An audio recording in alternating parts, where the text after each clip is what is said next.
Hello friends, இது வந்துட்டு நேற்று விலைக்கு போனேன்ல, அதில் உள்ள பார்ட் 2 வீடியோ தான் இது. அப்புறம் வந்துட்டு ஒரே கொத்தில் 2 கருங்காயம் ஒரு கொல்லாம்பழமும் இருந்துச்சு, அதையும் பறித்தேன். அப்புறம் வந்துட்டு கீழே நல்லா வவ்வால் அடி போடும். கொல்லாம்பழத்தை எல்லாம் பறித்து பறித்து சாப்பிட்டுட்டு அப்படி கொட்டையும் போடும், அப்படியே கொல்லாம்பழமும் கிடக்கு. அதெல்லாம் பறக்கி பறக்கி வச்சுட்டேன். அப்புறம் வந்துட்டு இந்த கொய்யா மரம் சின்னதாக நின்றுச்சு, இப்போ பெருசாக வந்துடுச்சு. அப்புறம் வந்துட்டு இந்த சக்கை மரமும் முன்னாடி 1 2 தான் காய்க்கும், இப்போ நிறைய பிடிச்சிருக்கு. அப்புறமா இது விலையில முன்னாடியே பழைய மரம், மாமரம்.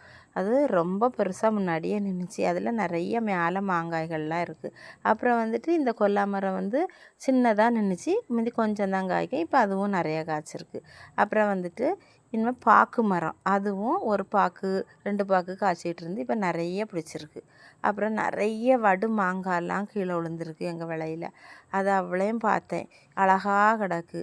அப்புறமா இந்த இவ்வளவும் சேர்த்து கொல்லாம்பழம் எல்லாம் இவ்வளவும் கிடச்சிச்சு. அண்டி கொல்லாம்பழம், அப்புறம் வந்து கொல்லாங்கொட்டை எல்லாம் கிடச்சிச்சு ஃப்ரெண்ட்ஸ், இவ்வளவு தான். அப்புறமா அதை தின்னேன் கொல்லாம்பழத்தை. அது ரொம்ப டேஸ்டியாக இருந்துச்சு.